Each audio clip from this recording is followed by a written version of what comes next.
നിങ്ങളൊരു പക്ഷേ ശ്രദ്ധിച്ചിട്ടുണ്ടാകും. എന്താ വെച്ചാൽ അമേരിക്കയും ഇസ്രായേലും ചേർന്ന് ഫലസ്തീനെ ആക്രമിക്കുന്ന സമയത്ത് അവർ ലക്ഷ്യം വെക്കുന്നത് തന്നെ കുട്ടികളാണ്, സാധാരണ ആളുകളെയാണ് അവർ ലക്ഷ്യം വെക്കുന്നത്. ആ സമയത്ത് അവിടെ ഈ അവരുടെ മിസൈൽ ആക്രമണം കൊണ്ട് മരിച്ചു വീഴുന്ന കുട്ടികൾ, അതായത് അവരുടെ മാതാപിതാക്കൾ പറഞ്ഞു കൊടുക്കുകയാണ് ഇസ്ലാമിൻ്റെ, അതായത് മരിക്കുന്ന സമയത്ത് ഷഹാദത്ത് പറഞ്ഞു കൊടുക്കുകയാണ്. അതായത് അഷ്ഹദു അല്ലാ ഇലാഹ ഇല്ലല്ലാഹു അഷ്ഹദു അന്ന മുഹമ്മദ് റസൂലുള്ളാഹി എന്ന് പറഞ്ഞിട്ടാണ് അവർ മരിക്കുന്നുള്ളത്. അത്രമാത്രം ചോര വാർന്നൊലിക്കുന്ന സമയത്തും ഇവർക്ക് ഈ ഒരു മനധൈര്യം കിട്ടുന്നത്, അല്ലെങ്കിൽ ഇത്രമാത്രം അവർക്ക് ഒരു ആത്മീയ ധൈര്യം വീണ്ടെടുക്കാൻ പറ്റുന്നത് ഈ ഒരു മതത്തിലൂടെ സാധിക്കുന്നു എന്നുള്ളതാണ്. അപ്പോൾ ഈ ഒരു മതത്തിൻ്റെ എങ്ങനെയാണ് ഈ ഒരു മതം പ്രചാരം നേടിയത്, അല്ലെങ്കിൽ ആരിലൂടെയാണ് ഇത് നമുക്ക് കടന്നു വന്നതെന്നൊക്കെ അന്വേഷിക്കുമ്പോഴാണ് മനസ്സിലാകുന്നത് അത് മക്കയിലുള്ള പ്രവാചകർ മുഹമ്മദ് മുസ്തഫ സല്ലല്ലാഹു അലൈഹി വസല്ലമ തങ്ങളാണ് നമുക്ക് ഈ ഒരു മതം എത്താനുള്ള പ്രധാന കാരണം. ആ പ്രവാചകൻ തന്നെയാണ് ഈ ഭൂലോക സൃഷ്ടിപ്പിന് തന്നെ കാരണമെന്നാണ് നമ്മൾ വിശ്വസിക്കുന്നുള്ളത്. അതായത് പ്രവാചകന് ജനിക്കുന്ന സമയത്ത് ഒരുപാട് അത്ഭുതങ്ങൾ സംഭവിക്കുന്നുണ്ട്. മാത്രമല്ല പ്രവാചകന് വളരുന്നത് യതീമായിട്ടാണ്. 6 വയസ്സാകുമ്പോൾ മാതാവ് മരണപ്പെടുന്നുണ്ട്. അങ്ങനെ ഒരുപാട് പ്രയാസങ്ങൾ നേരിട്ടുകൊണ്ടാണ് പ്രവാചകൻ വളരുന്നുള്ളത്. മാത്രമല്ല പ്രവാചകന്റെ സ്വഭാവം വളരെ സൽസ്വഭാവപൂർണ്ണമായിരുന്നു. ആളുകളൊക്കെ അൽ അമീൻ എന്നുള്ള വിശേഷണം ഉപയോഗിച്ചാണ് ആൾ വിശ്വസിക്കുന്നത്. നിമിത്തങ്ങളെ പ്രബോധനം വന്നതിന് ശേഷം ആൾക്കാർ അമീൻ തന്നെ വിശ്വസിപ്പിച്ചുകൊണ്ടിരുന്നായിരുന്നു. കാരണം അൽ അമീൻ എന്ന നബി സല്ലല്ലാഹു അലൈഹി വസല്ലമക്ക് വസ്തുക്കൾ പാട്ടത്തിന് നൽകുകയും സൂക്ഷിക്കാൻ നൽകുകയും അങ്ങനെ ഒരുപാട് സംഭവങ്ങൾ പിന്നീടും പ്രബോധത്തിന് ശേഷവും ഇങ്ങനെ ഉണ്ടായിട്ടുണ്ട് നമ്മൾ മനസ്സിലാക്കേണ്ട ഒരു കാര്യമാണ്. ശേഷം ഇസ്ലാമിൻ്റെ ആ ഒരു വഹി ഇറങ്ങുന്ന സമയത്ത്, ഇസ്ലാമിൻ്റെ ആ ഒരു ദൗത്യം ഏൽപ്പിച്ചതിന് ശേഷം ആദ്യമൊക്കെ തൻ്റെ കുടുംബക്കാരുടെ ഇടയിൽ അബൂ താലിബും അബ്ദുൽ മുത്തലിബിൻ്റെ ഇടയിലൊക്കെ അവരാദ്യം ഇസ്ലാമിലേക്ക് ക്ഷണിക്കുകയാണ്. അതായത് രഹസ്യമായിട്ടായിരുന്നു. അതായത് ഇതിനുള്ള പ്രധാന കാരണം അന്ന് കഅബയിലൊക്കെ മുഴുവനും ബിംബങ്ങളായിരുന്നു. അവർ ഏകദൈവ വിശ്വാസത്തിൽ നിന്ന് മാറി ഒരുപാട് ബഹുദൈവ ആരാധകരായി അവർ മാറിയിരുന്നു. ആ സമയത്ത് എങ്ങനെയാണ് പെട്ടെന്നൊരു ദിവസം ഇതൊന്നും പാടില്ല എന്ന് പറയുന്നത്, അത് ചിന്തിക്കാൻ പോലും പറ്റില്ല. കാരണം ആളുകൾ എങ്ങനെ റിയാക്ട് ചെയ്യുമെന്ന് പറയാൻ പറ്റില്ല.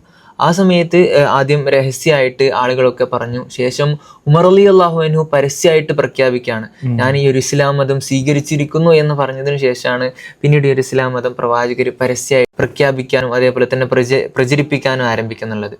ശേഷം പിന്നെ ഒരുപാട് കാലങ്ങൾക്ക് ശേഷം ഇസ്ലാമിൻ്റെ ഹിജ്റയൊക്കെ കഴിഞ്ഞു. അതായത് മക്കയിൽ മുശ്രിക്കീങ്ങളുടെ പ്രയാസങ്ങൾ കാരണം അള്ളാഹുവിന്റെ കൽപ്പന പ്രകാരം അവർ മദീനയിലേക്ക് ഹിജ്റ ചെയ്യുന്നുണ്ട് അല്ലേ. അതായത് മക്കയിൽ മുശ്രിക്കീങ്ങളുടെ പ്രയാസങ്ങൾ കാരണം, അവർ ബുദ്ധിമുട്ടിക്കുന്നത് കാരണം പ്രവാചകർക്കും അവരെ അനുയായികൾക്കും യാത്ര പോകേണ്ടി വരുന്നുണ്ട്. അവിടെ വിട്ട് സ്വന്തം നാട് വിട്ട് നേരെ മദീനയിലേക്ക് പോകേണ്ട അവസ്ഥ വരുന്നുണ്ട്. ഇതിനൊക്കെ ശേഷം അവസാനം ഈ ഹജ്ജത്തുൽ വിദാഇന്റെ സമയത്ത് ആളുകളോട് സഹാബത്തിനോട് പറയാണ്, അല്യൗമ അക്മൽതു ലക്കും ദീനക്കും വറളീതു ലക്കുമുൽ ഇസ്ലാം ദീന, ഇന്നേ ദിവസം നിങ്ങൾക്ക് നിങ്ങളുടെ ഇസ്ലാമിനെ പരിപൂർണമാക്കി തന്നിരിക്കുന്നു. ഈ ഒരു പ്രവാചകന്റെ പ്രഖ്യാപനം കേൾക്കലോടുകൂടി തൻ്റെ ചുറ്റുമിലിരുന്ന ആളുകൾ, സഹാബത്ത് ഈ ഒരു പ്രഖ്യാപനത്തെ അല്ലെങ്കിൽ ഇസ്ലാമിൻ്റെ ഒരു വെളിച്ചത്തെ ലോകം മുഴുവനും പരത്തണമെന്ന ഉദ്ദേശത്തോടു കൂടി ആളുകൾ സഹാബിന് ഇറങ്ങിച്ചെല്ലാണ്. അന്നത്തെ സഹാബാക്കൾ ഇതിന് അത്ര പ്രാധാന്യത്തോടെ കണ്ടിരുന്നു. പലരും ഈ പുറം രാജ്യങ്ങളൊന്നും അറിയാതെയാണ് അവർ പോകുന്നത്. ഈ മരുഭൂമിയിൽ മാത്രം ജീവിച്ചു വളരുന്നവര് പുറത്തെ രാജ്യത്തേക്ക് പോകാന്ന് പറയുന്നത് അവർക്ക് തന്നെ അറിയാം അതൊരു വലിയ പ്രയാസമാണ്. പക്ഷെ റസൂലിൽ നിന്ന് വന്ന ആ ആഹ്വാനം അത് നെഞ്ചിലേറ്റവരുണ്ടായത്. അബൂ അയ്യൂബുൽ അൻസാരിയെ പോലുള്ളവർ കോൺസ്റ്റന്റീനെ കീഴടക്കാൻ പോയി, ലതഫ്തഹന്നൽ ഖുസ്തന്തൂനിയ എന്നുള്ള ഹദീസിനെ നെഞ്ചിലേറ്റി. അങ്ങനെ ഒരുപാട് പേര് കേരളത്തിന്റെ ഭാഗത്തേക്ക് അങ്ങനെ ഒരുപാട് വരുന്നുണ്ട്. അപ്പോൾ ഈ കേരളത്തിലുള്ള അല്ലെങ്കിൽ ഇന്ത്യയിലുള്ള നമുക്ക് എങ്ങനെയാണ് ഈ ഒരു ഇസ്ലാം എത്തുന്നുള്ളത് എന്നുള്ളതാണ് പ്രധാന ചോദ്യം. ഇപ്പോൾ ആദ്യമായിട്ട് പറയപ്പെടുന്നത് കേരളത്തിലേക്കാണ് ഇസ്ലാം വന്നത് എന്നുള്ളതാണ്. ഈ കേരളത്തിലേക്ക് വരാൻ പ്രധാനപ്പെട്ട കാരണം ഈ ഒരു മലബാർ ഏരിയ, അത് അറബിക്കടലിനോട് ചുറ്റപ്പെട്ട് നിൽക്കുന്ന ഒരു പ്രദേശമാണ്. അതുകൊണ്ട് തന്നെ അറബ് നാട്ടിൽ നിന്നുള്ള കച്ചവടക്കാർ നിരന്തരമായിട്ട് കേരളത്തിൻ്റെ തീരപ്രദേശങ്ങളിലേക്ക് വന്നിരുന്നതാണ് കച്ചവട ആവശ്യാർത്ഥം. ഈ സമയത്ത് അവിടെ അറബി പാരമ്പര്യവും അല്ലെങ്കിൽ അതേപോലെ തന്നെ അറബ് സംസ്കാരവും ഒക്കെ ഇവിടുത്തെ കേരളീയ മുസ്ലിങ്ങൾ അല്ലെങ്കിൽ കേരളീയ ജനത, അന്നത്തെ കേരളീയ ജനത കടമെടുക്കുന്നുണ്ട്. അതായത് അവരിൽ നിന്ന് പഠിക്കുന്നുണ്ട്. അങ്ങനെ പ്രവാചകന്റെ കാലത്ത് ഉണ്ടായിരുന്ന കച്ചവടക്കാർ ഇവിടെ വരികയും ഇവിടെ വന്ന് ഇവർ പ്രാർത്ഥിക്കാൻ തുടങ്ങിയാണ്. അതായത് പ്രവാചകന്റെ പ്രബോധനം ആരംഭിച്ചതിന് ശേഷം ഇവർക്കത് മനസ്സിലാവുകയും ഇവിടെ വന്ന് കേരളത്തിൽ അവർ കച്ചവടത്തിന് വന്നതിന് ശേഷം ഇവിടെ പ്രാർത്ഥിക്കുകയാണ്, നമസ്കരിക്കുകയാണ്. ഇത് കാണുമ്പോൾ ആളുകൾക്ക് അത്ഭുതമാണ്. ഇതുവരെ മുമ്പുണ്ടായിരുന്ന കച്ചവടക്കാരിലൊന്നും ഈ ഒരു സമ്പ്രദായം ഒന്നും കണ്ടിരുന്നില്ല. അപ്പോൾ ആളുകൾ അന്വേഷിക്കാൻ തുടങ്ങി, ഇതെന്താണ് കാര്യങ്ങളെന്ന് ചോദിച്ചപ്പോൾ അവർ പറഞ്ഞു കൊടുക്കുന്നുണ്ട്, ഇത് മക്കയിൽ പ്രവാചകർ ഇറങ്ങിയിട്ടുണ്ട്, ഏകദൈവ വിശ്വാസമാണ്, അങ്ങനെയൊക്കെ പറഞ്ഞിട്ട് ആളുകളെ പറഞ്ഞ് മനസ്സിലാക്കി കൊടുക്കുന്നുണ്ട്. അങ്ങനെ ഇസ്ലാം എത്തിയിട്ടുണ്ടെന്ന് പറയുന്നുണ്ട്. മാത്രമല്ല മറ്റൊന്ന്, ചേരമാൻ പെരുമാളിൽ, അതായത് നമ്മുടെ കേരളം ഭരിച്ചുകൊണ്ടിരിക്കുന്ന സമയത്ത് അദ്ദേഹത്തിന് ചന്ദ്രൻ രണ്ടായി പിളരുന്ന ഒരു സംഭവം കാണുന്നുണ്ട്. ഈ ഒരു സംഭവം ഉണ്ടാകാനുള്ള കാരണം പ്രവാചകരോട് തൻ്റെ മോചിതത്ത് കാണിക്കാൻ വേണ്ടിയിട്ട് മുശ്രിക്കീങ്ങൾ ആവശ്യപ്പെടാണ്. അപ്പോൾ പ്രവാചകർ ആ ചന്ദ്രൻ രണ്ടായിട്ട് പിളർത്തി കാണിക്കുന്നത് ഇന്ന് ഈ കേരളത്തിലുണ്ടായിരുന്ന ചേരമാൻ പെരുമാളും കാണാനിടയായിട്ടുണ്ട്. ഇത് കണ്ടപ്പോൾ അദ്ദേഹത്തിന് വല്ലാത്ത കൗതുകം തോന്നുന്നുണ്ട്. പിന്നീട് ശേഷം വരുന്ന ഈ അറബ് കച്ചവടക്കാരോട് ചോദിക്കുന്നുണ്ട്, ഇങ്ങനൊരു സംഭവം നടന്നിട്ടുണ്ട്, നിങ്ങൾക്ക് എന്തെങ്കിലും ഇതിനെക്കുറിച്ചുള്ള വിവരം ഉണ്ടോ എന്ന് ചോദിച്ചപ്പോൾ അവർ പറയുന്നുണ്ട്, ഇത് പ്രവാചകന്റെ മോചിതത്താണ്, അദ്ദേഹം ക്ഷണിക്കുന്നത് ഏകദൈവ വിശ്വാസത്തിലേക്കാണ് ക്ഷണിക്കുന്നത് ഒക്കെ പറഞ്ഞപ്പോൾ ചേരമാൻ പെരുമാളിന് വല്ലാത്ത ഉത്സാഹത്തോടു കൂടി അവരോടൊപ്പം നേരെ മദീനയിലേക്ക് പോവാണ്, മക്കയിലേക്ക് പോവാണ്. ആ മക്കയിലേക്ക് പോയിട്ട് അവിടുന്ന് ഇസ്ലാം മതം സ്വീകരിച്ച് ശേഷം തിരിച്ചു വരുന്ന സമയത്ത് മരണപ്പെട്ടു എന്നാണ് കേൾക്കുന്നത്. അതായത് മരണപ്പെടുന്ന സമയത്ത് തൻ്റെ കൂടെ അനുയായികളുണ്ടായിരുന്നു പ്രവാചകരിൽ നിന്ന് വന്ന അവരിൽ കത്തേൽപ്പിക്കുന്നുണ്ട്. അതായത് നിങ്ങൾ കേരളത്തിൽ വന്നിട്ട് ഒരുപാട് പള്ളികൾ പണിയണം, അതായത് ഈ ഇസ്ലാമിനെ പ്രചരിപ്പിക്കണം എന്ന നിലയിൽ കത്ത് ഏൽപ്പിക്കുന്നുണ്ട്. പക്ഷെ അവർക്കത് അദ്ദേഹത്തിൻ്റെ മരണത്തോടു കൂടി അതിനിങ്ങോട്ട് ഏൽപ്പിക്കാൻ സാധിക്കുന്നില്ല, അവർ തിരിച്ചു പോവുകയാണ് ചെയ്യുന്നുള്ളത്. അപ്പോൾ അങ്ങനെയാണ് കേരളത്തിലേക്ക് ഇസ്ലാമിൻ്റെ ഒരു ആവിർഭാവം എന്ന് പറയുന്നത്. അപ്പോൾ നമ്മൾ ഇന്ത്യയിൽ മൊത്തത്തിൽ നോക്കി വെച്ചാൽ ഇന്ത്യയെ രണ്ട് ഭാഗം വെച്ചാൽ സൗത്ത് ഭാഗത്തേക്ക് വന്നത് ഒരു സമാധാനത്തിൻ്റെയൊക്കെ ശാന്തിയുടെയൊക്കെ ഇസ്ലാമാണ്. നേരെ മറിച്ച് മറ്റു ഭാഗത്തേക്ക് നോക്കി വെച്ചാൽ യുദ്ധമുഖേനൊക്കെയാണ്. ഏകദേശം നബി സല്ലല്ലാഹു അലൈഹി വസല്ലം തങ്ങളുടെ ഈ ഭരണത്തിന് ശേഷം ഖലീഫ അബൂബക്കർ അള്ളാഹുവിന് വരികയുണ്ടായി, പിന്നീട് ഉമർ അള്ളാഹുവിന് വരികയാണ്. ഉമർ അള്ളാഹു നമ്മൾ നോക്കി വെച്ചാൽ നബി സല്ലല്ലാഹു അലൈഹി വസല്ലം ഉള്ള കാലത്തും നബി തങ്ങൾക്ക് ശേഷവും വലിയൊരു ഇമ്പാക്റ്റാണ് ഇസ്ലാമിൽ കൊണ്ടുവന്നിട്ടുള്ളത്. ശരിക്കും പറഞ്ഞാൽ ഇസ്ലാമിനെ വ്യാപിപ്പിക്കുന്നതിൽ വലിയൊരു പങ്ക് ഉമർ അള്ളാഹു വഹിച്ചിട്ടുണ്ട്. ഉമർ അള്ളാഹു രാജ്യം വിസ്തൃതി കൂട്ടിക്കൊണ്ടിരിക്കെ ഇറാൻ വരെ പടരുന്നുണ്ട്. ഇറാൻ വരെ ഈ രാജ്യം പരന്നതിന് ശേഷം കച്ചവടത്തിനായി പുതിയൊരു സ്ഥലത്തിന് വേണ്ടി അദ്ദേഹം അന്വേഷിക്കുന്നുണ്ട്. അങ്ങനെയാണ് ഇന്ത്യയിലെ ബോംബെ എന്നീ സ്ഥലം അദ്ദേഹത്തിന് ശ്രദ്ധയിൽപ്പെടുന്നതും അവിടുത്തെ താനയിലേക്ക് ആദ്യമായി ഒരു ആക്രമണം നടത്തുന്നതും. അങ്ങനെ ഇതിനെ നമുക്ക് ആ ഒരു ഇസ്ലാമിലേക്ക് അല്ലെങ്കിൽ ഇന്ത്യനെ ഇസ്ലാമിലേക്ക് ക്ഷണിക്കാനുള്ള ഒരു ആദ്യ മാർഗമായിട്ട് കാണാം. പിന്നീട് ഖിലാഫത്ത് ഭരണമൊക്കെ കഴിഞ്ഞ ശേഷം ഉമയ്യദ് കാലത്ത് അബ്ദുൽ മലിക് ബിൻ മർവാൻ ഭരിച്ചിരുന്ന സമയത്ത് ഹജ്ജാജ് ബിൻ യൂസുഫ് സഖഫി എന്നൊരു ഗവർണർ ഉണ്ടായിരുന്നു. അദ്ദേഹത്തിൻ്റെ കീഴിൽ അദ്ദേഹത്തിൻ്റെ മരുമകനായ മുഹമ്മദ് ബിൻ കാസിം ഇന്ത്യയിലേക്ക് വരുന്നുണ്ട്. അന്ന് അദ്ദേഹം ഖൈബർ മലയിടുക്ക് മുതലാണ് വരുന്നുള്ളത്. അവിടുത്തെ ഒരുപാട് സ്ഥലങ്ങൾ കീഴടക്കി സിന്ധു വരെ എത്തുന്നുണ്ട്. അന്ന് എനിക്ക് തോന്നുന്നു, എൻ്റെ ഓർമ്മ ശരിയാച്ചാൽ ജയ്സിംഗ് എന്ന രാജാവായിരിക്കും അന്ന് ഇവിടെ ഉണ്ടായിട്ടുണ്ടാവുക. അങ്ങനെ സിന്ധു വരെ കീഴടക്കി ഒരു വലിയൊരു പ്രദേശം അദ്ദേഹം കീഴടക്കുന്നുണ്ട്. നമ്മൾ നോക്കേണ്ട ഒരു കാര്യം, അദ്ദേഹത്തിന് അന്ന് വെറും 17 വയസ്സുണ്ടായിരുന്നു. ഇത്തരത്തിലുള്ള ഇസ്ലാമിൻ്റെ പതാക, ഇസ്ലാമിൻ്റെ ഒരു ചിന്തയൊക്കെ മനസ്സിൽ വെച്ചാൽ ആർക്കും എന്തും നടക്കും എന്നുള്ള ഒരു വിശ്വാസമാണ് അതിൻ്റെയൊക്കെ പുറത്തുള്ളത്. പിന്നീട് കാലങ്ങളും കുറേ കഴിഞ്ഞ് പോകുന്നുണ്ട്. പിന്നീട് ഇസ്ലാം മുഹമ്മദ് ഖാസിമിനെ നമുക്കെന്ന് വേണമെങ്കിൽ ഫാത്തിഹ സിന്ധ് എന്നൊക്കെ എണ്ണാൻ പറ്റുന്ന ഒരാളാണ്. പിന്നീട് വരുന്നതാണ് അബ്ബാസിയുടെ കാലത്ത് അവരിൽ നിന്ന് ഊരിത്തിരിഞ്ഞുണ്ടായ ഗസ്നവികൾ. അവർ ഭരിച്ചിരുന്നത് അഫ്ഗാനിസ്ഥാൻ ആസ്ഥാനമാക്കിക്കൊണ്ടായിരുന്നു. അവരിൽപ്പെട്ട മുഹമ്മദ് ഗസ്നവി എന്നൊരു മഹാനായ ചക്രവർത്തി 17 പ്രാവശ്യം ഇന്ത്യയിലേക്ക് ആക്രമിക്കാൻ ശ്രമിക്കുന്നുണ്ട്. 16 പ്രാവശ്യം തോറ്റ് 17ാമത്തെ പ്രാവശ്യമാണ് ഇന്ത്യ കീഴടക്കുന്നുള്ളത്. ഇസ്ലാമിൻ്റെ പതാക വെച്ച് അദ്ദേഹം വരുമ്പോൾ ഇന്ത്യയിലെ അവസ്ഥ വളരെ അരാജകത്വമായിരുന്നു. അതിനുശേഷം അദ്ദേഹത്തിന് ശേഷം ഷിഹാബുദ്ദീൻ ഗോരിയും കുത്തുബുദ്ദീൻ ഐബക്കും ഖിൽജികളും തുഗ്ലക്കും മുഗളും അങ്ങനെ ഒരുപാട് ഭരണങ്ങളും കടന്നു വരുന്നുണ്ട്. ഇതിൽ മറ്റൊന്ന് എണ്ണി പറയേണ്ട ഒരു ഭരണകൂടമാണ് മുഗൾ ഭരണത്തിൽ നമ്മുടെ ഇന്ത്യയിലുള്ള ഔലിയാക്കൾ ഇവരോടുള്ള ബന്ധം വളരെയധികം പുലർത്തിയിരുന്നു. ഇത് പറയുമ്പോൾ തന്നെ ആളുകൾ ഇപ്പോൾ വ്യാപകമായിട്ട് പ്രചരിക്കുന്നുള്ളത് ഇസ്ലാം ആയുധങ്ങളിലൂടെയാണ് അല്ലെങ്കിൽ വാളിലൂടെയാണ് പ്രചരിപ്പിക്കുന്നുള്ളതാണ്. പക്ഷെ നമ്മുടെ ഇന്ത്യയിൽ നോക്കുകയാണെങ്കിൽ ആദ്യം സമാധാനപരമായിട്ടാണ് ഇസ്ലാം എവിടേക്ക് കടന്നു വരുന്നുള്ളത്. അതായത് കച്ചവടക്കാരിലൂടെ അല്ലെങ്കിൽ മാലിക് ബിൻ ദീനാറിലൂടെ ഇവരിലൂടെയൊക്കെയാണ് കേരളത്തിലേക്ക് ഇസ്ലാം കടന്നു വരുന്നുള്ളത്. അതായത് വാളിലൂടെയല്ല, മറിച്ച് ഇസ്ലാം ഇവിടെ കടന്നു വരുന്നത് സമാധാനപൂർണ്ണമാണെന്നുള്ളതാണ് നമുക്ക് മനസ്സിലാവുന്നത് ഇന്ത്യയിലേക്ക് എത്തുന്നുള്ളത്. ശേഷം അവിടുന്ന് ആളുകൾ അവിഭക്ത ഇന്ത്യ നമ്മൾ നോക്കുകയാണെങ്കിൽ ഇതിൽ ഇന്ന് പാകിസ്ഥാനിലുള്ള മുൾട്ടാനാവട്ടെ അങ്ങനെയുള്ള ഒരുപാട് പ്രദേശങ്ങൾ അറബി നാടുമായിട്ട് ചേർന്ന് നിൽക്കുന്നതാണ്. അപ്പോൾ എത്രയും പെട്ടെന്ന് നമ്മുടെ രാജ്യത്തേക്ക് വരാനുള്ള ഒരു ആക്സസ് അവർക്ക് ലഭിക്കുന്നുണ്ട്. അങ്ങനെ ആ ഒരു സമയത്താണ് ഈ ആളുകളൊക്കെ കടന്നു വരുന്നുള്ളത് ഇന്ത്യയിലേക്ക്. ഇന്ത്യ മാത്രമല്ല, വളരെ രീതിയിൽ നല്ല എല്ലാ ആളുകൾക്കും വളരെ ആഗ്രഹം ജനിപ്പിക്കുന്ന ഒരു രാജ്യമായിരുന്നു ഇന്ത്യ എന്നുള്ളത്. ഇവിടെയുള്ള സ്പൈസസ് ആവട്ടെ, ഇവിടുത്തെ ആളുകളാവട്ടെ, ഒരുപാട് റിസോഴ്സുകൾ ഉണ്ടായിരുന്ന ഒരു രാജ്യമായിരുന്നു ഇന്ത്യ എന്നുള്ളത്. അപ്പോൾ ആ ഒരു കാരണത്താൽ അവരുടെ ഒരു രാഷ്ട്രീയപരമായിട്ട് അല്ലെങ്കിൽ ഒരു ഭൂമി വിസ്തീർണമാക്കുക എന്നുള്ള ഒരു ആവശ്യാർത്ഥമാണ് അവർ കടന്നു വരുന്നുള്ളത്. ശേഷം അവർ നെഞ്ചിലേറ്റിയിരുന്ന ആ ഒരു ഇസ്ലാമിൻ്റെ ആശയത്തെ അവരിവിടെ നല്ല രീതിയിൽ പ്രചരിപ്പിക്കാനും ശ്രമിക്കുന്നുണ്ട് എന്നുള്ളതാണ്. മുഗൾ ഭരണം നമ്മൾ നോക്കി വെച്ചാൽ മുഗൾ ഭരണത്തിലെ ഒരു ബഹുഭൂരിഭാഗ രാജാക്കന്മാരും നമ്മുടെ ഇവിടുത്തെ ഔലിയാക്കളുമായിട്ട് ബന്ധം പുലർത്തിയവരാണ്. ഇതിന് ഒരു തുടക്കക്കാരൻ എന്ന രീതിയിൽ പറയാൻ പറ്റിയ ആളാണ് Akbar the great. Akbar the great ഒരു 1562 തോന്നുന്നു. ആ സമയത്ത് ഒരു യാത്ര കഴിഞ്ഞ് വരുമ്പോൾ ഫതഹ്പൂർ തങ്ങാനിരിക്കുകയാണ്. അങ്ങനെ അവിടെ വെച്ച് ഒരു കവാലി സംഘത്തെ കാണുകയും അവരെ കേൾക്കാൻ ഇടയാവുകയും ചെയ്യുന്നുണ്ട്. അതിൽ പറയുന്നത് ചിശ്തി തങ്ങളെ ആര് പോയി ആദരിച്ചാലും അവരെ സൽക്കരിച്ചാലും അവരുടെ ആഗ്രഹങ്ങൾ എന്തും സാധിച്ചു കൊടുക്കുന്നു. ഇത് കേട്ട് ഇതിൽ ആകൃഷ്ടനായ അക്ബർ ദി ഗ്രേറ്റ് അങ്ങ് അജ്മീറിലേക്ക് പോകുന്നുണ്ട്. അജ്മീറിൽ പോയി അവിടെ വന്നവർക്ക് ഭക്ഷണം വിളമ്പുകയും അവർക്ക് വസ്ത്രം നൽകുകയും അവിടെ തൻ്റെ ആഗ്രഹം പ്രകടിപ്പിക്കുന്നുണ്ട്. പിന്നീട് 1568 ചിത്തോർ എന്ന അദ്ദേഹത്തിൻ്റെ മഹാസ്വപ്നം അദ്ദേഹം കീഴടക്കിയിട്ട് ചിത്തോറിൽ നിന്ന് അദ്ദേഹം നടന്നു പോകുന്നുണ്ട്. ചിത്തോറിന് നേരെ നടന്നു പോകുന്നത് അജ്മീറിലേക്കാണ്. ഈ സംഭവം അന്നത്തെ ഇന്ത്യക്കാരുടെ ഇടയിൽ ചെലുത്തിയ ഒരു സ്വാധീനം അത് വല്ലാത്തൊരു സ്വാധീനമാണ്. ഇന്ത്യൻ ഇസ്ലാമിക ചരിത്രത്തിൽ അത് വലിയൊരു സ്വാധീനം തന്നെ ഉണ്ടാക്കിയിട്ടുണ്ട്.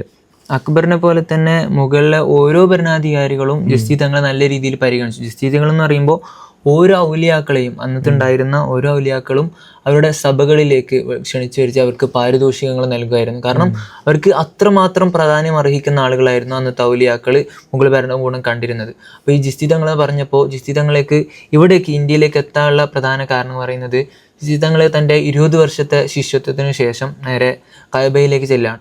കഅബയിലേക്ക് ചെന്ന് അവിടുത്തെ തവാഫൊക്കെ കഴിഞ്ഞതിന് ശേഷം തങ്ങൾക്ക് ഒരു ഉൾവിളി എന്നോണം ചില ശബ്ദങ്ങൾ കേൾക്കുകയാണ്.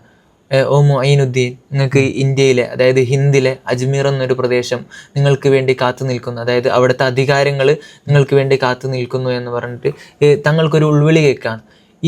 ഇത് തങ്ങൾക്ക് മനസ്സിലാണ് ഇത് രാജ്യത്ത് പോയിട്ട് ഇസ്ലാമിനെ വ്യാപിപ്പിക്കാൻ വേണ്ടിയിട്ടാണ് ഇത്തരം ഒരു മുന്നറിയിപ്പ് എനിക്ക് ലഭിച്ചിട്ടുള്ളതെന്ന് പറഞ്ഞിട്ട് ശേഷം മുരീദുമാരോടൊപ്പം 40ഓളം മുരീദന്മാരോടൊപ്പം തൻ്റെ ശിഷ്യന്മാരോടൊപ്പം നേരെ ഇന്ത്യ കേന്ദ്രമാക്കി വരികയാണ്, ഹിന്ദു കേന്ദ്രമാക്കി വരികയാണ്. അപ്പോൾ അവിടുന്ന് മുൾട്ടാൻ എന്ന സ്ഥലത്തെത്തി അവിടുന്ന് ഡൽഹിയിലേക്ക് വരികയാണ്.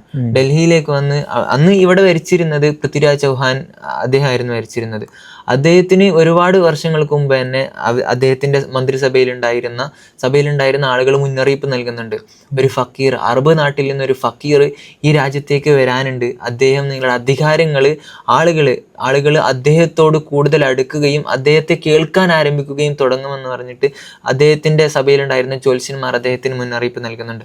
അങ്ങനെ തങ്ങൾ നേരെ ഡൽഹിയിലേക്ക് വരികയാണ്. ഡൽഹിയിൽ വന്ന ശേഷം ഇവിടുത്തെ ഡൽഹിയിലെ ഭരണം നേരെ ബഖ്തിയാർ ഖാക്കിക്ക് ഏൽപ്പിക്കുകയാണ്. എന്നിട്ട് ശേഷം അജ്മീറിലേക്ക് പോവാണ്. അജ്മീറിലേക്ക് പോകുന്ന സമയത്ത് ഒരുപാട് കറാമത്തുകൾ സംഭവിക്കുന്നുണ്ട്. കറാമത്തുകൾ എന്ന് പറയുമ്പോൾ ആദ്യം വിശ്രമിക്കാൻ വേണ്ടിയിട്ട് ഒരു മൈതാനം തിരഞ്ഞെടുക്കുകയാണ്. ആ മൈതാനത്ത് തിരഞ്ഞെടുത്തപ്പോൾ അവിടെ ഉണ്ടായിരുന്ന ഭടന്മാർ ദേഷ്യപ്പെടാണ്, ഇവിടെ താമസിക്കാൻ പറ്റില്ല, കാരണം ഇത് പൃഥ്വിരാജ് ചൗഹാന്റെ കുതിരകൾ വിശ്രമിക്കുന്ന സ്ഥലമാണ്. അപ്പോൾ ഒരാളെ കണ്ടപ്പോൾ അവരങ്ങനെ പ്രതികരിച്ചില്ലേ? അവർക്ക് മനസ്സിലായിട്ടില്ല ഇത് ഔലിയാണെന്ന് മനസ്സിലാകാത്തതുകൊണ്ട് അവര് തങ്ങളെ ഇതാക്കാണ്, ആട്ടുകയാണ്. അപ്പോൾ തങ്ങൾ നേരെ പോവാണ്, അനാസാഗർ നദീ തടാകത്തിന്റെ അരികിലേക്ക് പോവാണ്. അവിടെ പോയി ശേഷം ആളുകളോട്, അതായത് തൻ്റെ ശിഷ്യനോട് പറയാണ് ഒരു കപ്പിൽ വെള്ളം കോരി കൊണ്ടുവരണം എന്ന് പറയാണ്.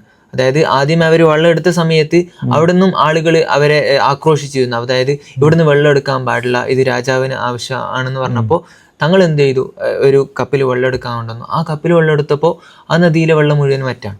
അപ്പൊ പൃഥ്വിരാജ് ചൗഹാന് മനസ്സിലായി ഈ വന്നത് ചെറിയ ആളൊന്നുമല്ല, ഇത് ഒരു വലിയാണെന്ന്, അന്ന് എനിക്ക് മുന്നറിയിപ്പ് നൽകിയ വലിയാണെന്ന് മനസ്സിലായി. പക്ഷെ ഇതിനെ തോൽപ്പിക്കാൻ വേണ്ടിയിട്ട്, കാരണം അന്ന് ഇന്ത്യ വളരെയധികം സിഹിർ അല്ലെങ്കിൽ മാരണം, ബ്ലാക്ക് മാജിക് കൊണ്ട് വളരെ പ്രശസ്തമായിരുന്നു. ആ ഒരു കാലത്ത് ഇതൊരു സിഹിറാണ് അല്ലെങ്കിൽ ഇത് മാരണമാണ് എന്ന് കരുതിയിട്ടായിരുന്നു ആദ്യമൊക്കെ കരുതിയിരുന്ന ആളുകൾ. പക്ഷെ സകലമാന ആളുകളെയും കൊണ്ടുവരികയാണ്, സകലമാന സിഹിർ ചെയ്യുന്ന മാജിക് ചെയ്യുന്ന ആളുകൾ കൊണ്ടുവന്നിട്ടും പക്ഷെ പരാജയപ്പെട്ടതോടുകൂടി ആളുകൾക്ക് വളരെ നല്ല രീതിയിൽ കൗതുകവും ഇതിലൊരു വിശ്വാസം വരാണ്. അത്തരത്തിൽ ഇസ്ലാമിനെ സ്വീകരിക്കുന്നുണ്ട്. അതായത് തങ്ങളുടെ കറാമത്ത് കണ്ട് ഇസ്ലാമിലേക്ക് വരുന്ന ആളുകളുണ്ട്. മാത്രമല്ല സൂഫികൾ പ്രധാനപ്പെട്ട കാര്യങ്ങൾ, ഇവർ ഒരുപാട് ഖാൻകാകൾ നിർമ്മിച്ചിരുന്നു. ഖാൻകാകൾ പാവപ്പെട്ട ആളുകൾക്ക് അവർ ഫ്രീ ആയിട്ട് ഭക്ഷണം നൽകും. അതായത് അവർക്ക് വസ്ത്രമാണെങ്കിൽ വസ്ത്രം, അങ്ങനെ ഇതൊരു താഴ്ന്ന ആളുകൾ അല്ലെങ്കിൽ ഇന്ന ഗ്രേഡിൽ മുകളിലുള്ള ആളുകൾക്ക് മാത്രമേ ഇവിടെ ഭക്ഷണം നൽകൂ എന്നുള്ള യാതൊരു നിബന്ധനയില്ലാതെ എല്ലാ ആളുകളെയും പരിഗണിച്ചുകൊണ്ടായിരുന്നു അന്ന് ആ ഖാൻകാകൾ പ്രവർത്തിച്ചിരുന്നത്. ഇതും ആളുകൾക്ക് നല്ല രീതിയിൽ, അതായത് ഒരു അൺടച്ചബിലിറ്റി, അന്നൊക്കെ ഒരു തൊട്ടു തീണ്ടായ്മ ഉണ്ടായിരുന്ന ഒരു വ്യവസ്ഥയായിരുന്നു ഉണ്ടായിരുന്നത്. ആ വ്യവസ്ഥയൊക്കെ മറികടന്ന് എല്ലാ ആളുകളെയും തുല്യമായി കാണുന്ന ഒരു സംവിധാനത്തെ ആളുകൾ കാണുമ്പോൾ പെട്ടെന്ന് ആളുകൾ സ്വീകരിക്കാൻ തുടങ്ങുകയാണ്. അത്തരത്തിൽ ഇസ്ലാമിലേക്ക് ഒരുപാട് ആളുകൾ പ്രവേശിക്കുന്നുണ്ട് എന്നുള്ളതാണ്. പിന്നീട് നമ്മൾ നോക്കി വെച്ചാൽ കാലങ്ങൾ കഴിഞ്ഞു വരുന്നതോറും മുഗൾ ഭരണം ക്ഷയിക്കുന്നുണ്ട്, കൊളോണിയൽ ഏജൻസികൾ വരുന്നുണ്ട്. അങ്ങനെ ഇവിടെ ഇസ്ലാമിനൊരു വേറൊരു പിഴുതെറിയപ്പെടുകയാണ്. നമ്മൾ നോക്കുക വെച്ചാൽ ചിക്കാഗോ യൂണിവേഴ്സിറ്റി പുറത്തുവിട്ട 1857 ആൻഡ് ഇറ്റ്സ് ആഫ്റ്റർ എഫക്റ്റ് എന്നുള്ള ഈ ഒരു അബ്സ്ട്രാക്റ്റ് ഉണ്ട്. അതിൽ പറയുന്നുള്ളത് 4 കാരണങ്ങളാണ് ഇസ്ലാമിൻ്റെ ഒരു മുസ്ലിം ജനത ഇവിടെ ക്ഷയിച്ചു പോകാനുള്ള ഒരു കാരണമായിട്ട് പറയുന്നുള്ളത്. അതിൽ ആദ്യം എണ്ണി പറയുന്നുള്ളത് മുഗൾ ഭരണത്തിൻ്റെ ക്ഷയിക്കലാണ്. പിന്നെ രണ്ടാമതായി എണ്ണി പറയുന്നുള്ളത് 1857 ഒരു സംഭവമാണ്. അന്ന് ബ്രിട്ടീഷുകാരുമായുള്ള ഇടപെടലും അവരോടുള്ള യുദ്ധങ്ങളൊക്കെ, പിന്നീട് അതിന് ശേഷമുള്ള റിവെഞ്ചുകളും. പിന്നെ എണ്ണി പറയുന്നുള്ളത് നമ്മുടെ പാർട്ടീഷനാണ്. ഈ 4 കാര്യത്തിൽ ഊന്നിക്കൊണ്ടാണ് ആ വിഷയം അവിടെ ചർച്ച ചെയ്യപ്പെടുന്നുള്ളത്. അതിലേക്ക് വരാം. അതായത് അതിനു മുമ്പ് നേരത്തെ പറഞ്ഞു നോർത്ത് ഭാഗങ്ങളിൽ ഈ ഒരുപാട് ഭരണകൂടങ്ങൾ ഉണ്ടായിരുന്നു, ഇസ്ലാമിക ഭരണകൂടങ്ങൾ ഉണ്ടായിട്ടുണ്ട്. പക്ഷേ ഈ ഒരു ഉൾഗ്രാമങ്ങളിൽ എങ്ങനെയാണ് ഇസ്ലാം പ്രചരിപ്പിച്ചതെന്നുള്ളതാണ്. ഈ ഒരു ഉൾഭാഗങ്ങളിലാണ് പ്രധാനമായിട്ടും സൂഫികൾ റോള് വഹിച്ചിട്ടുള്ളത്. അതായത് പാവപ്പെട്ട ആളുകൾക്ക് അല്ലെങ്കിൽ സാധാരണ ജനങ്ങളിലേക്ക് ഇസ്ലാം എത്തിച്ചു കൊടുക്കുന്നതിൽ പങ്കുവച്ചിട്ടുള്ളത് അത് സൂഫികളാണ്. അവരൊരുപാട് കവാലികൾ നടത്തുമായിരുന്നു. കവാലികൾ ഒരുപാട് സൂഫി ഗാനങ്ങൾ എന്ന് പറയുമ്പോൾ ഇസ്ലാമിൻ്റെ ഒരു മനോഹരമായ സമത്വത്തിനെ കുറിച്ച് പറയുന്ന അല്ലെങ്കിൽ നന്മയെക്കുറിച്ച് പറയുന്ന ഒരുപാട് ഗാനങ്ങൾ അവർ ആലപിക്കും. ഇതിൽ ആകൃഷ്ടരായ ആളുകൾ ഇതിൻ്റെ സത്യാവസ്ഥ അറിയാൻ വേണ്ടിയിട്ട് അവരോട് കാര്യങ്ങൾ അന്വേഷിക്കുകയൊക്കെ ചെയ്യുമ്പോൾ ആളുകൾ ഇതിലേക്ക് കടന്നു വരുന്ന ഒരവസ്ഥയൊക്കെ ഉണ്ടായിട്ടുണ്ട്. അപ്പോൾ അങ്ങനെയാണ് ഇസ്ലാമിലേക്ക് ഈ ഒരു സൂഫികളിലൂടെ കടന്നു വരുന്നത്. അതായത് ഇപ്പോൾ നിസാമുദ്ദീൻ ഔലിയ, അതേപോലെ ഷാഹ് വലിയുള്ള ദഹ്ലവി, ഇദ്ദേഹം 51 പുസ്തകങ്ങൾ രചിക്കുന്നുണ്ട്. അതിൽ പ്രധാനപ്പെട്ട ഒന്നാണ് ഹുജ്ജത്തുള്ള ബാലിക. ഇത്തരത്തിലുള്ള ബുക്കുകളൊക്കെ അന്നത്തെ ഇന്ത്യക്കാരെ വളരെയധികം സ്വാധീനിച്ചിട്ടുണ്ട്. പിന്നെ ബാബ ഫരീദുദ്ദീൻ ഗഞ്ച് ശക്കർ, അദ്ദേഹത്തിൻ്റെ പേരിൽ തന്നെ ഉണ്ട്, അത് ജനങ്ങളിട്ട പേരാണ് ഗഞ്ച് ശക്കർ. അതിനർത്ഥം എന്നുള്ളത് മധുരത്തിൻ്റെ ഖജനാവ് എന്നാണ്. അഥവാ ആൾക്കാർക്ക് അത്ര സ്വീകാര്യതയായിരുന്നു. കാലങ്ങൾക്കിപ്പുറവും അവരുടെ ഭൗതിക വിയോഗത്തിന് ശേഷവും ജനങ്ങൾ ജാതി മത ഭേദമന്യേ അവിടെ പോയി തൻ്റെ ആചാരങ്ങൾ ഹാജി അലിയുടെ ദർഗ ആണെങ്കിലും നാഗൂർ ദർഗ ആണെങ്കിലും ഇവിടെയൊക്കെ ആളുകൾ വ്യത്യാസമില്ലാതെ ഇവിടേക്ക് കടന്നു ചെല്ലാണ്. അതായത് അവർക്കൊരു വിശ്വാസം ഇതിൽ വരികയാണ്. അതായത് ഇവർ നമുക്ക് എന്ത് ചോദിച്ചാലും നമ്മളെ സ്വീകരിക്കുന്ന ആളുകളാണ് എന്നുള്ളൊരു വിശ്വാസം അവരിൽ വരികയാണ്. കാരണം ആ സൂഫികൾ ജീവിതം കൊണ്ട് അവർ തെളിയിച്ചവരാണ്. ആളുകളോട് എല്ലാവരോടും സൗമ്യമായി പെരുമാറിക്കൊണ്ട് ചേർത്ത് പിടിച്ചുകൊണ്ട് അവർ ആ ഒരു ഇസ്ലാമിനെ നല്ല രീതിയിൽ പ്രചരിപ്പിച്ചിട്ടുണ്ട്, ജീവിച്ച് കാണിച്ചുകൊണ്ട്. മറിച്ച് പറയുന്നതിന് പകരം, അതായത് ആളുകൾ ഉപദേശിക്കുന്നതിന് പകരം അവരുടെ ജീവിതം കൊണ്ട് അവർ കാണിച്ചിട്ടുണ്ട്. ആ ഒരു ഇമ്പാക്റ്റ് ഓരോ ആളുകളിലും ഇന്നും അതിൻ്റെ ഒരു അലിയൊലികൾ തുടർന്നുകൊണ്ടേയിരിക്കുന്നുള്ളതാണ് പ്രധാനമായിട്ടുള്ള കാരണം. പക്ഷേ ഇങ്ങനെയൊക്കെ ഇത്രയൊക്കെ മുകൾ ഭരിച്ചു, ഒരുപാട് ഡൽഹി സൽത്തനേറ്റ്, ഒരുപാട് ആളുകൾ ഭരിച്ചു, നമ്മുടെ ഇന്ത്യയെ മുസ്ലിം ഭരണകൂടം ഭരിച്ചു. പക്ഷേ എന്തുകൊണ്ട് ഇന്ന് മുസ്ലിങ്ങൾ ഈ ഒരു അവസ്ഥയിലേക്ക് എത്തി എന്നുള്ളതാണ് മറ്റൊരു ചോദ്യം വരുന്നത്. അതിന് നേരത്തെ നിങ്ങൾ പറഞ്ഞു ഒരുപാട് 4 കാരണങ്ങൾ ഇതിനായിട്ട് മുന്നോട്ട് വെച്ചിട്ടുണ്ട്. അതായത് ഒന്നാമത് ബ്രിട്ടീഷിന്റെ ആഗമനം, ഇതിന് വളരെ കൊളോണൈസേഷൻ. ഇപ്പോൾ ബ്രിട്ടീഷിന്റെ അവർക്ക് നല്ല രീതിയിൽ ഭരിക്കാൻ വേണ്ടിയിട്ട് അവർ ചെയ്തത് ഡിവൈഡ് ആൻഡ് റൂളാണ്. അതായത് ഭിന്നിപ്പിച്ച് ഭരിക്കുക എന്നുള്ളൊരു നയം അവർ മുന്നോട്ടേക്കാണ്. ഇത് വെച്ചപ്പോൾ രാജ്യത്ത് ഒരുപാട് സംഘർഷങ്ങൾ, അതായത് വർഗീയ കലാപങ്ങൾ ഉടലെടുക്കുകയാണ്. ഇതോടെ പരസ്പരം ആളുകൾ കണ്ടാൽ സംസാരിക്കാത്ത, കണ്ടാൽ ദേഷ്യം വരുന്ന ഒരവസ്ഥയിലേക്ക് ഇന്ത്യ അവർ മാറ്റിയെടുക്കുകയാണ്. അതോടെ തനിക്ക് തൻ്റെ കാര്യം അല്ലെങ്കിൽ മറ്റൊരാൾ തന്നിലേക്ക് ഇടപെടുന്ന അല്ലെങ്കിൽ എൻ്റെ ആരാധനകളിലേക്ക് ഇടപെടുന്ന ആളുകൾക്ക് പരസ്പരം വിദ്വേഷം പരത്തുന്ന ഒരവസ്ഥയിലേക്ക് ഇന്ത്യയെ അവർ കൊണ്ടെത്തിക്കുകയാണ്. അതും നല്ല രീതിയിൽ ഇതിന് ഒരു ഇസ്ലാം മതത്തിൻ്റെ വ്യാപനത്തെ തടയുന്നതിൽ കാരണമായിട്ടുണ്ടെന്നാണ്. മറ്റൊന്ന്, ബ്രിട്ടീഷ് ഇവിടേക്ക് വന്ന സമയത്ത് അവരെ ശക്തമായി എതിർക്കുന്നതിന് വേണ്ടി അവർ കൊണ്ടുവന്ന ഇംഗ്ലീഷ് ഭാഷയെ നമ്മുടെ മുസ്ലിം സമൂഹം നോ പറയാണ്. അതായത് ഇംഗ്ലീഷ് ഭാഷ നമുക്ക് പറ്റൂല എന്ന് പറയുമ്പോൾ ആ ഒരു കാര്യം ഇവരെ ശക്തമായി എതിർത്തപ്പോൾ ബ്രിട്ടീഷുകാരുടെ ഇടയിൽ സ്വാഭാവികമായിട്ടും ഈ ഒരു മുസ്ലിം സമുദായം, അതായത് ഇവർ നമുക്കെതിരെ തിരിയുന്ന ആളുകളാണെന്ന് പറഞ്ഞിട്ട് അവരെ അഡ്മിനിസ്ട്രേഷൻ ലെവലിൽ നിന്ന് അവരെ ഒഴിവാക്കുകയാണ്. മുസ്ലിങ്ങൾ ഫത്വ അടക്കം നൽകിയിട്ടുണ്ട്, ഇങ്ങനെ ഇംഗ്ലീഷ് ഭാഷ സംസാരിക്കൽ പഠിക്കൽ ഹറാമ്. ആ ലെവലിലേക്ക് മുസ്ലിങ്ങൾക്ക് മാറുന്നുണ്ട്. ഇത്തരത്തിലുള്ള നീക്കങ്ങൾ മുസ്ലിങ്ങളെ ഒരു പ്രതിരോധത്തിനപ്പുറം അവർ എല്ലാ അഡ്മിനിസ്ട്രേറ്റീവ് ലെവലിൽ നിന്നും മുസ്ലിങ്ങളെ പുറത്താക്കുകയാണ്. ഇതൊക്കെ വളരെ ശ്രദ്ധേയമായ കാര്യമാണ്. അങ്ങനെയാണ് മുസ്ലിങ്ങൾ ക്ഷയിച്ചുകൊണ്ട് വരുന്നുള്ളത്. ഇംഗ്ലീഷ് ഭാഷയോട് നോക്കുമ്പോൾ സർ സയ്യിദ് അഹമ്മദ് ഖാൻ ഒരുപാട് വലിയ രീതിയിൽ റിവോൾട്ട് ഉണ്ടാക്കുകയാണ്. അതായത് വെസ്റ്റ് നോളജിനെ അല്ലെങ്കിൽ ഇംഗ്ലീഷ് ഭാഷയെ നമ്മുടെ മുസ്ലിങ്ങൾക്കും കൂടി പഠിപ്പിക്കാൻ, അതായത് ഇംഗ്ലീഷ് ഭാഷയെ ഒന്നുകൂടി അംഗീകരിക്കണം എന്ന് പറഞ്ഞിട്ട് സർ സയ്യിദ് അഹമ്മദ് ഖാനൊക്കെ വലിയ രീതിയിൽ പ്രതിഷേധിക്കുന്നുണ്ട്. അതായത് നാം എടുത്ത ഈ ഒരു നിലപാട് ശരിയല്ല എന്ന് പറഞ്ഞിട്ടായിട്ട് അനുകൂലിക്കുന്ന ഒരുപാട് നിലപാട് എടുക്കുന്നുണ്ട്. പക്ഷേ അതൊരു പ്രധാനപ്പെട്ട കാരണമാണ് ഇംഗ്ലീഷ് ഭാഷയോട് നോ പറഞ്ഞത്. അതേപോലെ അതേപോലെ തന്നെ നമ്മുടെ ശേഷം ആ ഒരു ഇംഗ്ലീഷ് ഭാഷയോട് പറഞ്ഞു മറ്റുള്ള സമുദായത്തിലെ ആളുകളൊക്കെ ഇതിനെ പഠിക്കുകയാണ്. ആ പഠിച്ച സമയത്ത് നമ്മുടെ ശേഷം വരുന്ന തലമുറക്ക് ഇന്റലക്ച്വൽ ആയിട്ടുള്ള കപ്പാസിറ്റി കുറയാണ്, അവർക്ക് അവസരങ്ങൾ നിഷേധിക്കപ്പെടുകയാണ്. മാത്രമല്ല മറ്റൊരു കാരണമായിട്ട് പറയുന്നത് മുഗൾ ഭരിക്കുന്ന സമയത്ത്, ഇസ്ലാമിക ഭരണകൂടം ഉള്ള സമയത്ത് ഒരുപാട് മദ്രസകൾക്ക്, ഇസ്ലാമിന്റെ ബാലപാഠം പഠിപ്പിച്ചു കൊടുക്കുന്ന മദ്രസകൾക്ക് ജിസിയ ഇല്ലാതെ തന്നെ ഭൂമികൾ വിട്ടുകൊടുത്തിരുന്നു. ഇത് ബ്രിട്ടീഷ് ഭരണകൂടം വന്നതിന് ശേഷം അതിനെ കണ്ടിട്ടാണ്, അതിനെ പൂട്ടിക്കാണ്. അവിടെയും ഇസ്ലാമിന്റെ ഒരു വ്യാപനത്തിന് ഒരു തടസ്സം ഉണ്ടാവുകയാണ് ചെയ്യുന്നത്. മറ്റൊന്ന് പ്രധാനമായിട്ട് പറയാനുള്ളത് പാർട്ടീഷനാണ്. ഇന്നത്തെ നമ്മുടെ ഇന്ത്യയിൽ ഈ ഒരു മുസ്ലിം സമൂഹം ഇത്തരം ഇതിലേക്ക് മൈനോറിറ്റീസ് ആണ്, 200 മില്യണോളം വരുന്ന മുസ്ലിങ്ങൾ ഇത്തരത്തിൽ വിദ്യാഭ്യാസപരമായിട്ട് അല്ലെങ്കിൽ സാമൂഹികപരമായിട്ട് പിന്നോക്കാവസ്ഥയിലേക്ക് എത്താനുള്ള പ്രധാന കാരണം അതൊന്ന് പാർട്ടീഷൻ തന്നെയാണ്. അതായത് പാർട്ടീഷൻ്റെ സമയത്ത് ഇന്ത്യയിലുണ്ടായിരുന്ന, നമുക്ക് ആ ഒരു ജിയോഗ്രാഫിക്കൽ മാപ്പ് നോക്കിയാൽ അറിയാം, അതായത് ഇന്ന് ആ മുസ്ലിം സമുദായം മെജോറിറ്റി ഉണ്ടായിരുന്ന ആളുകളൊക്കെ പോവാണ്. മാത്രമല്ല വളരെ ഇൻ്റലക്ച്വൽ ആയിട്ടുള്ള സ്കോളേഴ്സ്, മുസ്ലിം സ്കോളേഴ്സും പാകിസ്ഥാനിലേക്ക് പോവാണ്. അതോടെ ഇന്ത്യയിലേക്ക് ഒരു ആത്മീയ നേതൃത്വം അല്ലെങ്കിൽ വിദ്യാഭ്യാസപരമായിട്ട് എഡ്യൂക്കേഷൻ പരമായിട്ട് നമ്മുടെ നയിക്കുന്ന ഒരു നേതൃത്വത്തെ നമുക്ക് നഷ്ടപ്പെടാം. അതോടെ നമ്മുടെ ഇന്ത്യൻ മുസ്ലിം കമ്മ്യൂണിറ്റിക്ക് ഒരു നോളജിനെ സീക്ക് ചെയ്യാനുള്ള, നോളജ് കണ്ടെത്താനുള്ള ഒരു അവസരം അല്ലെങ്കിൽ എങ്ങനെയാണെന്നുള്ള ഒരു തിരിച്ചറിവില്ലാതെ പോവാണ്. അതും പ്രധാനമായിട്ട് കാരണം ചെയ്യുന്നുണ്ട്. പ്രധാനപ്പെട്ട ഇന്റലക്ച്വൽ സ്കോളേഴ്സൊക്കെ നേരെ പാകിസ്ഥാനിലേക്ക് പോവാണ്. അതോടെ നമ്മുടെ ഇന്ത്യൻ സമൂഹത്തിന് ഒരു നേതൃത്വം ഇല്ലാത്ത ഒരു അവസ്ഥ എത്തുകയാണ്. മാത്രം അങ്ങനെയുള്ള ഒരു ഇന്ത്യ, അതായത് ഇന്ത്യൻ മുസ്ലിം സ്കോളേഴ്സൊക്കെ പാകിസ്ഥാനിൽ പോയി, എന്നിട്ട് ഇത്തരം ബാക്ക്വേർഡ് ഉണ്ട ഒരു കമ്മ്യൂണിറ്റി എങ്ങനെയാണ് ഒരു പുനരുദ്ധാനം, അതായത് പുതിയൊരു ദിവസത്തിലേക്ക്, ഇന്ന് ഫാസിസ്റ്റ് ഭരണകൂടം ശക്തമായി വലിയ മൈനോറിറ്റിയാണ് മുസ്ലിം കമ്മ്യൂണിറ്റി എന്നുള്ളത്, വലിയ മൈനോറിറ്റിയാണ്.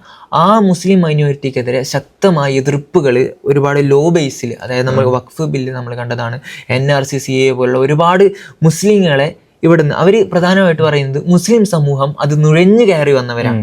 അതായത് അവർക്ക് പൗരത്വം നിഷേധിക്കുകയാണ്. മറ്റുള്ള സംസ്ഥാനങ്ങൾ അല്ലെങ്കിൽ മറ്റുള്ള വിശ്വാസക്കാർ ഇവിടേക്ക് വന്നാലും അവർക്ക് പൗരത്വം നിഷേധിക്കുന്നില്ല. പക്ഷെ മുസ്ലിം സമുദായത്തിന് പൗരത്വം കൊടുക്കാത്തൊരവസ്ഥയാണ് അന്ന് NRC/CAA ഒക്കെ വന്നപ്പോൾ നമുക്ക് കണ്ടത്. മാത്രമല്ല ഇന്ന് പ്രധാനമന്ത്രി നിരന്തരമായി അദ്ദേഹത്തിന്റെ ഇലക്ഷന്റെ സമയത്തൊക്കെ പറയുന്നത് വിദ്വേഷ പ്രസംഗങ്ങളുടെ മുസ്ലിം സമുദായത്തിനെതിരെ ആവർത്തിക്കുകയാണ്. അതായത് അവരുടെ ആശയം, അതായത് അവർ മനസ്സിൽ കൊണ്ടെടുക്കുന്ന ആ ഒരു ഗവൺമെന്റിന്റെ ആശയത്തെ നടപ്പിലാക്കാൻ വേണ്ടിയിട്ട് അവർ നിരന്തരമായി വിദ്വേഷം ഇങ്ങനെ പ്രചരിപ്പിച്ചുകൊണ്ടിരിക്കുകയാണ്. പക്ഷെ ഇത്തരം ഈ വിദ്വേഷങ്ങൾക്കൊക്കെ, അതായത് നോർത്തിലുള്ള ആളുകൾ സ്വാഭാവികമായിട്ട് വിദ്യാഭ്യാസം കുറവുള്ള ആളുകളാണ് മുസ്ലിം കമ്മ്യൂണിറ്റി, കാരണം അവർ സാമ്പത്തികപരമായിട്ട് പിന്നോക്കം നിൽക്കുന്ന അവസ്ഥയാണ്. അപ്പോൾ ആ ഒരു സമൂഹത്തെ അവർ കേവലം കബളിപ്പിച്ചുകൊണ്ട് വോട്ടുകൾ നേടുന്നുണ്ട്. പക്ഷെ ഇവർക്ക് ഈ ഒരു യാഥാർത്ഥ്യം, അതായത് സത്യാവസ്ഥ മനസ്സിലാക്കി കൊടുക്കുന്ന ആളുകളാണ്. ആ ഒരു ആളുകൾ എവിടെ നിന്ന് ഉത്ഭവിച്ചു എന്നുള്ളതാണ് പ്രധാനപ്പെട്ട ചോദ്യം. അതായത് അവർക്ക് യാഥാർത്ഥ്യം എന്തെന്ന് മനസ്സിലാക്കി കൊടുക്കാൻ വേണ്ടിയിട്ട് നമ്മുടെ കേരളത്തിലുള്ള ആളുകൾ ശ്രമിക്കുന്നു എന്നുള്ളതാണ്. നമ്മുടെ കേരളത്തിൽ ഇസ്ലാമിൻ്റെ തനതായ രീതി നമുക്ക് കാണാൻ പറ്റും. അതായത് പള്ളികളാവട്ടെ അല്ലെങ്കിൽ മറ്റുള്ള മതത്തിനോടുള്ള സൗഹാർദ്ദമാവട്ടെ, നല്ല തനതായ ഇസ്ലാമിൻ്റെ രീതി നമുക്ക് കാണാൻ പറ്റും. പക്ഷേ ഈ ഒരു സമസ്ത, അതായത് ഇതിന് പ്രധാനപ്പെട്ട പങ്ക് വഹിക്കുന്നത് ബഹുമാനപ്പെട്ട സമസ്ത കേരള ജമിയത്തുൽ ഉലമയാണ്. ആ സമസ്ത കേരള ജമിയത്തുൽ ഉലമയുടെ കീഴിൽ ഇന്ന് ഹാദി ചെയ്യുന്ന പ്രവർത്തനങ്ങൾ വളരെ പ്രധാനമാണ്. അതായത് 200-300 വർഷങ്ങളൊക്കെ മുഗൾ ഭരിച്ചിട്ടുണ്ടെങ്കിലും അവർക്കൊന്നും ചെയ്യാൻ പറ്റാത്തത് ഈ ഒരു മലപ്പുറം കേന്ദ്രീകരിച്ച് പ്രവർത്തിക്കുന്ന ഹാദിയെ കൊണ്ട് ചെയ്യാൻ പറ്റും എന്നുള്ളതാണ് പ്രധാനപ്പെട്ട ചോദ്യം. ആ ചോദ്യത്തെ നമ്മൾ നേരിടേണ്ടത് ഇത് കേവലം ഒരു ഹാദിയെ ഉദ്ദേശിച്ചാൽ മാത്രം നടപ്പിലാകുന്നൊരു കാര്യമല്ല, മറിച്ച് കേരളത്തിലെ ഓരോ ആളുകളും ഇതിന് ഈ ഒരു നോർത്ത് ഇന്ത്യ അവസ്ഥ മനസ്സിലാക്കി, നമ്മുടെ മുസ്ലിം കമ്മ്യൂണിറ്റിൻ്റെ അവസ്ഥ മനസ്സിലാക്കി ഇതിൽ പങ്കുചേരുമ്പോഴാണ് ഈ ഒരു ദൗത്യം പൂർണ്ണമാകുന്നത്. ഇവർ പ്രധാനമായിട്ട് ഉദ്ദേശം വെക്കുന്നത്, ഹാദി പ്രധാനമായിട്ട് ലക്ഷ്യം വെക്കുന്നുള്ളത് നോർത്ത് ഇന്ത്യയിലെ മുസ്ലിങ്ങൾ. ഇന്ന് ഒരുപാട് കോളേജുകൾ, സ്ഥാപനങ്ങൾ അവിടെ ആസമിലും അതേപോലെ തന്നെ ബീഹാറിലും ഒക്കെ ഒരുപാട് സ്ഥാപനങ്ങൾ ഈ ഹാദിൻ്റെ കീഴിൽ മക്തബുകളൊക്കെ വന്നു തുടങ്ങിയിട്ടുണ്ട്. സത്യത്തിൽ ഇങ്ങനെ മക്തബുകളൊക്കെ വരുന്നുണ്ടെങ്കിലും ഇതിനൊക്കെ കാരണക്കാർ കേരളത്തിലെ ഓരോ ജനങ്ങളാണ്. ഈ കഴിഞ്ഞ കാലങ്ങളിലൊക്കെ കേരളത്തിലെ ഓരോ ജനതയുടെയും സപ്പോർട്ട് അതിൽ വളരെ പ്രധാനമാണ്. കാരണം ഇത്തരത്തിൽ ഒരുപാട് ഗ്രാമങ്ങൾ കേന്ദ്രീകരിച്ച് സ്ഥാപനങ്ങൾ നടത്തുക എന്നുള്ളതും അവിടെ കുട്ടികൾക്ക് പുസ്തകം വിതരുക, അവർക്കുള്ള ഭക്ഷണം, അവർക്കുള്ള ഓരോ കാര്യത്തിലും കേരളക്കാരുടെ പൈസയാണ് പോകുന്നുള്ളത്. മാത്രമല്ല അവിടെ കുട്ടികൾ മാത്രമല്ല, വലിയവരായ വൃദ്ധന്മാരൊക്കെ വന്നിട്ട് പഠിക്കുന്നുണ്ട്. അവർക്ക് ഇസ്ലാമിൻ്റെ ഒരു അടിസ്ഥാന കാര്യങ്ങൾ അറിയുന്നില്ല, ഫാത്തിഹ അറിയുന്നില്ല, എങ്ങനെ നിസ്കരിക്കണം എന്ന് അറിയുന്നില്ല, റസൂലിൻ്റെ പേരറിയുന്നില്ല. അങ്ങനെ ഒരുപാട് ഒരു വരൾച്ചയിലേക്ക് തന്നെ പോയിട്ടുണ്ട് അവർ. നമുക്ക് ഈ ഒരു പാരമ്പര്യം കിട്ടാനുള്ള പ്രധാനപ്പെട്ട കാരണം നമ്മുടെ ഇവിടെയുള്ള മമ്പുറന്തങ്ങളാവട്ടെ, സൈനുദ്ദീൻ മഖ്ദൂമാരാവട്ടെ, മഖ്ദൂം കുടുംബം, മഖ്ദൂം കുടുംബം, അതേപോലെ തന്നെ പാണക്കാട് കുടുംബം, മാലിക് ബിൻ ദിനാർ ഒക്കെ വന്ന ഒരു മണ്ണാണ് നമ്മുടെ കേരളത്തിൻ്റെത്. ആ കേരളത്തിലുള്ള നമുക്ക് ഇത്തരം പ്രവർത്തനങ്ങളിലേക്ക് ഇതിനെ ഇറങ്ങിച്ചെല്ലാൻ നമുക്ക് പറ്റുന്നു എന്നുള്ളത് നമ്മുടെ മലയാളികൾക്ക് അഭിമാനിക്കാൻ പറ്റുന്ന ഒരു കാര്യമായിട്ടാണ് ഞാൻ മനസ്സിലാക്കുന്നത്. ചുരുക്കത്തിൽ നമ്മൾ നോക്കിവെച്ചാൽ ഇന്ത്യയിലേക്ക് വന്ന ഇസ്ലാം ഒരു ഭാഗത്ത് കലർപ്പില്ലാത്ത സമാധാനത്തിൻ്റെയും ശാന്തിയുടെയും പാത സ്വീകരിച്ചു വന്ന ഒരു ഇസ്ലാം, അഥവാ ഇന്ത്യയുടെ സൗത്ത് ഭാഗം, മറ്റൊരു ഭാഗത്ത് യുദ്ധത്തിൻ്റെ രീതിയിൽ വന്ന ഇസ്ലാം. ഈ രണ്ട് ഇസ്ലാമും ഇന്ത്യയിൽ സമാധാനം മാത്രം കൊണ്ടുവന്നിട്ടുള്ളൂ. പലരും ഇതിനെ ആക്ഷേപിച്ച് പറയുന്നുണ്ടെങ്കിലും ഈ രാജാക്കന്മാർ, യുദ്ധത്തിൻ്റെ മാർഗത്തിലൂടെ വരുന്ന രാജാക്കന്മാർ ഇവിടുത്തെ ജനങ്ങൾ ക്ഷണം സ്വീകരിച്ചിട്ട് തന്നെ വരുന്നതാണ്. അന്ന് ഇവിടെ നിന്ന അരാജകത്വവും അനീതിക്കെതിരെ ജനങ്ങൾ പോരാടിയിട്ട് പുറത്തുനിന്ന് ആളുകളെ ക്ഷണിച്ചിട്ടാണ് ഓരോ ഭരണാധികാരി വന്നിട്ടുള്ളത്. ഷാഹ് വലിയുള്ള ദഹ്ലവിയുടെ കാര്യത്തിലൊക്കെ നോക്കുക വെച്ചാൽ അദ്ദേഹം ഒരു കത്തെഴുതുന്നുണ്ട് അന്നത്തെ മുസ്ലിം രാജാവിന്. അപ്പോൾ ഇതിനൊക്കെ പലരും വളച്ചൊടിച്ചുകൊണ്ട് ഷാഹ് വലിയുള്ള ദഹ്ലവി ഒരു ക്രൂര മനുഷ്യനാണ്, ഇവിടുത്തെ രാജാവിനെ ഒറ്റ കൊടുത്തുകൊണ്ട് പുറത്തെ രാജാവിനെ കൊണ്ടുവന്നു. ശരിക്കും അങ്ങനെയല്ല. അന്നത്തെ മുസ്ലിങ്ങളും ഹൈന്ദവരും കൂടിയിട്ടാണ് ഷാഹ് വലിയുള്ള ദഹ്ലവിയെ കൊണ്ട് ഇങ്ങനെ ഒരു കത്തെഴുതിക്കുന്നുള്ളത്. അങ്ങനെ എന്തുകൊണ്ടും ഇസ്ലാം ഇന്ത്യയിലേക്ക് അർഹപ്പെട്ട രീതിയിൽ തന്നെയാണ് വന്നിട്ടുള്ളത്.